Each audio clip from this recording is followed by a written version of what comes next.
Instalivros apresenta Fudeu Geral, um livro sobre esperança. Mark Manson. Nesta obra, de uma forma bem humorada e até mesmo debochada, o autor recorre a pesquisas psicológicas e à sabedoria filosófica para investigar o mundo de hoje. Com um vocabulário simples, explora a nossa relação com o dinheiro, o entretenimento, a internet.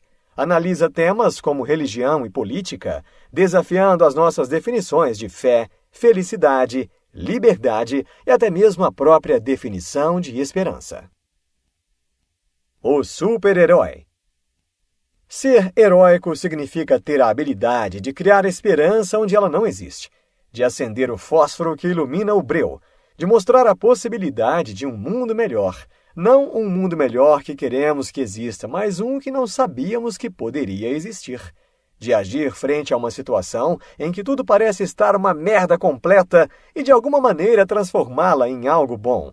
Coragem é comum. Resiliência é comum. O heroísmo, por outro lado, tem um componente filosófico. Existe um grande porquê que os heróis trazem. Alguma causa ou crença incrível que permanece inabalável, não importa o que aconteça. E é por isso que, enquanto cultura, estamos tão desesperados por um herói hoje em dia. Não porque as coisas necessariamente estejam tão ruins assim, mas porque perdemos a clareza da motivação que guiou as gerações anteriores. Somos uma cultura que precisa não de paz ou prosperidade ou novos adornos para o capô dos nossos carros elétricos. Nós já temos tudo isso. Somos uma cultura que precisa de algo bem mais efêmero. Somos uma cultura e um povo que precisa de esperança. A necessidade de esperança. A desesperança é a raiz de transtornos mentais como ansiedade e depressão. É a fonte de toda a tristeza e a causa de todo vício. Isso não é exagero. Ansiedade crônica é uma crise de esperança. É o medo de um futuro fracassado. Depressão é uma crise de esperança. É a crença em um futuro sem sentido. Desilusão, vício, obsessão, todos esses problemas são tentativas desesperadas e compulsivas da mente de gerar esperança, mesmo que seja com tiques neuróticos ou necessidades maníacas. Portanto, evitar a desesperança, ou seja, criar esperança, acaba se tornando o principal projeto da nossa mente.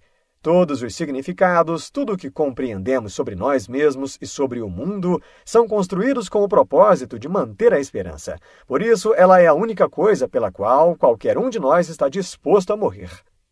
A esperança é o nosso modo de sermos maiores que nós mesmos. Sem ela, cremos que não somos nada. A esperança que todos temos. Essa é a parte complicada. Descobrir o que o antes e o depois significam para você.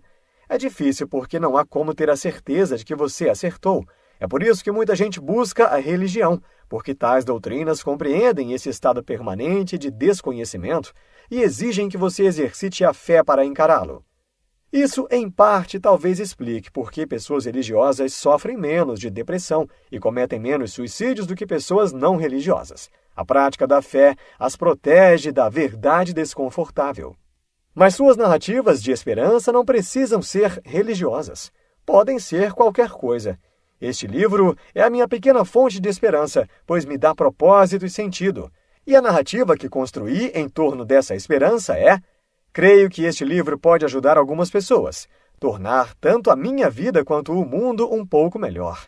Eu tenho certeza disso? Não, mas é a minha historinha de antes e depois, e vou defendê-la. Ela me faz levantar de manhã e me deixa animado com a vida. E isso não é só uma coisa boa, como é a única coisa que importa. Para algumas pessoas, a história de antes e depois é criar bem os filhos. Para outras, é salvar o meio ambiente. Para algumas é ganhar um monte de dinheiro e comprar um barco caríssimo. Para outras, é simplesmente aprimorar a tacada no golfe. Percebendo ou não, todos temos essas narrativas em que decidimos acreditar por qualquer razão que seja.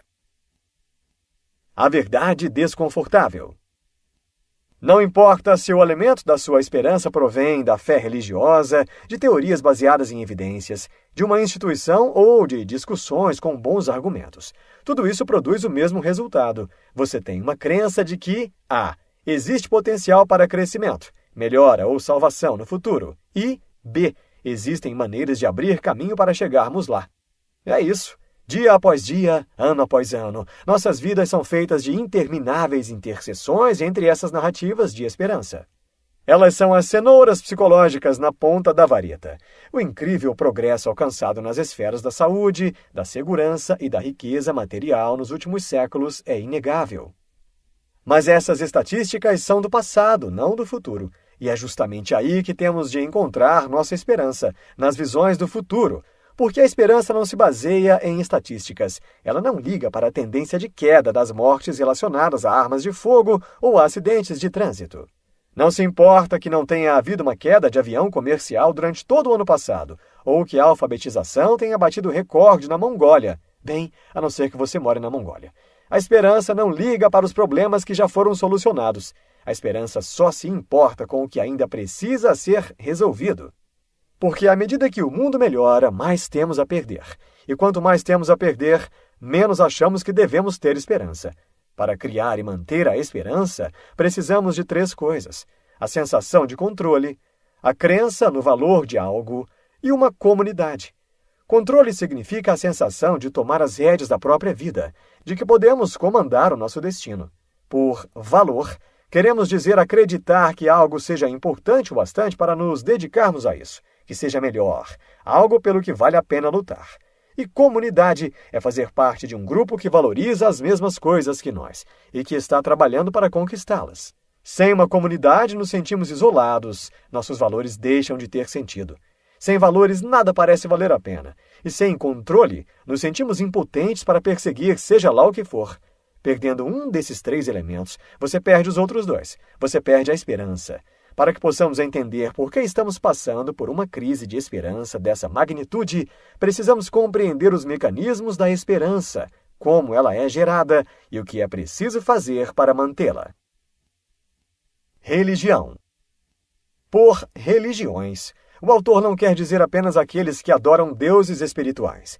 Elas foram divididas em 3 tipos pelo autor e são os seguintes: ideológicas, espirituais e interpessoais. Alguns exemplos são socialismo, cristianismo, capitalismo, comunismo, os relacionamentos conjugais, não conjugais e a ciência, dentre tantas outras. Ou seja, tudo que venha a trazer algum tipo de esperança para aqueles que participam.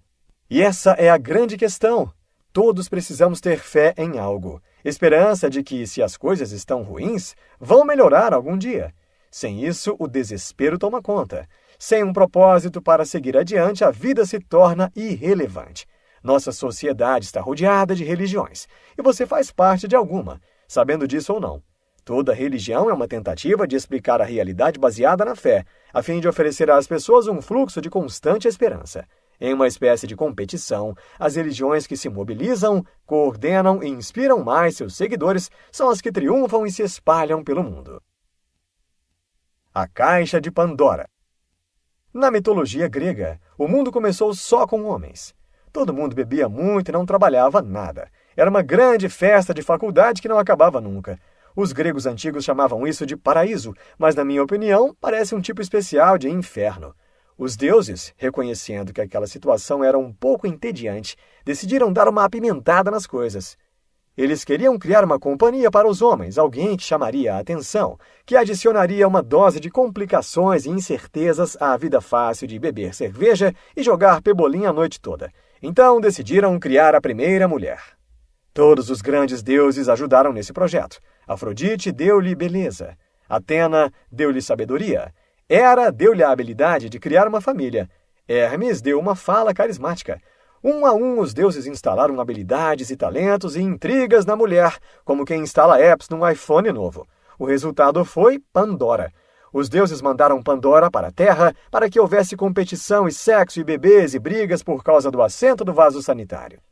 Mas os deuses também fizeram outra coisa. Mandaram Pandora com uma caixa linda, com acabamento em ouro e coberta de desenhos delicados e intrincados. Os deuses disseram a Pandora que desse a caixa aos homens, mas também avisaram que jamais poderiam abri-la. Alerta de spoiler, as pessoas são escrotas. Alguém abriu a caixa de Pandora, e surpresa, todos os homens culparam a mulher por isso, e dali saíram todos os males do mundo, morte, doença, ódio, inveja e o Twitter. Foi o fim do bucólico Clube do Bolinha. Agora os homens podiam se matar. E o mais importante, passaram a ter um motivo para isso: as mulheres e os recursos que atraem as mulheres. Assim começou a competição idiota de quem tem o pinto maior, também conhecida como História da Humanidade. Guerras começaram, reinos e rivalidades surgiram. A escravidão foi inventada. Imperadores começaram a conquistar territórios, deixando centenas de milhares de mortos pelo caminho.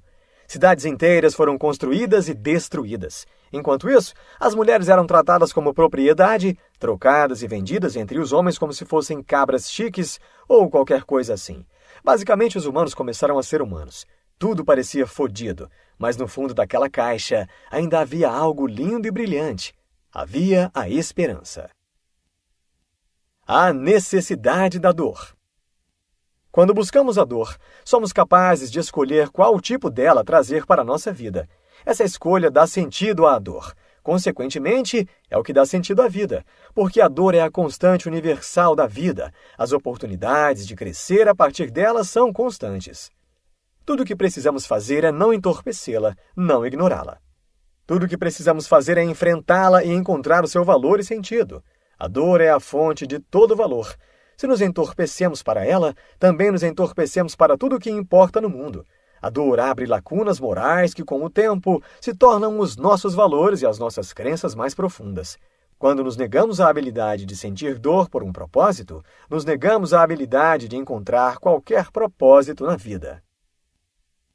Ter esperança é foda. Existem muitas interpretações do mito da Caixa de Pandora. A mais comum é que, embora os deuses tenham nos punido com todos os males do mundo, também nos equiparam com um antídoto para todos eles: a esperança. Pense nisso como o yin e o yang da eterna luta da humanidade. Tudo está sempre fudido, mas quanto mais fudidas ficam as coisas, mais temos que mobilizar nossa esperança para sustentar e superar a situação. É por isso que os heróis nos inspiram. Sua habilidade de reunir esperança suficiente para resistir ao mal nos lembra de que todos somos capazes de fazer o mesmo. A doença pode se espalhar, mas o mesmo acontece com a cura, porque a esperança é contagiosa. A esperança salva o mundo, porque a esperança não inspirou somente os atos heróicos. Ela também inspirou as revoluções comunistas e o genocídio nazista. Hitler tinha a esperança de exterminar os judeus para criar uma raça humana superior. Os soviéticos tinham esperança de dar início a uma revolução global, que uniria os povos de forma igualitária sob o comunismo. E vamos ser honestos, as atrocidades cometidas pelas sociedades ocidentais e capitalistas nos últimos séculos foram em nome de uma esperança, a esperança de riqueza inusitada. Como um bisturi cirúrgico, a esperança pode salvar e destruir vidas, pode nos inspirar e também acabar conosco. Assim como há maneiras de ser confiante de forma saudável e de forma destrutiva, e formas saudáveis e destrutivas de amar, o mesmo se aplica no caso da esperança. A diferença entre uma forma e outra nem sempre é óbvia. Conclusão. Mesmo enfrentando as dificuldades de hoje e do amanhã, neste momento final ousarei ter esperança. Ouso ter esperança em um mundo pós-esperança, onde as pessoas nunca sejam tratadas meramente como meios, mas sempre como fins, em que nunca a consciência seja sacrificada por algum objetivo religioso maior, em que nenhuma identidade sofra por maldade, cobiça ou negligência, onde a habilidade de agir com racionalidade seja o objetivo maior de todos, e onde isso se reflita não apenas em nosso coração, mas também em nossas instituições sociais e modelos de negócio. Ouso ter a esperança de que as pessoas vão parar de suprimir o cérebro pensante ou o cérebro sensível e unirão ambos no sagrado matrimônio da estabilidade emocional e da maturidade psicológica. Que as pessoas enxergarão as falhas dos seus próprios desejos, a sedução dos seus confortos, a destruição que vem com seus caprichos, e em vez disso buscarão o desconforto que irá forçá-las a crescer. Ouso ter a esperança de que a falsa liberdade da variedade de ofertas será rejeitada em prol da mais profunda e mais significativa liberdade do comprometimento. Que as pessoas escolherão autolimitação em vez da quixotesca busca por autoindulgência. Que as pessoas exigirão algo melhor de si mesmas antes de exigir algo melhor do mundo. Insta Insights. A falta de esperança é a causa de inúmeras doenças físicas e psicológicas. A fé alimenta a esperança das pessoas, não importa o tipo de fé. A dor está presente em todas as emoções, mas a esperança é o remédio que alivia esse sentimento. Neste livro, você aprendeu que a grande força geradora de todas as outras é a esperança. Sem ela, não vislumbramos um futuro. Sem a esperança, a humanidade não cria, não produz. A esperança de melhorar aquilo que não está bom, ou de tornar aquilo que já é bom melhor ainda, faz com que a nossa civilização evolua em todas as áreas do conhecimento humano. Gostou e quer aprender mais? O Insta Livros recomenda a leitura de A Arte de Aprender, Josh Waitzkin.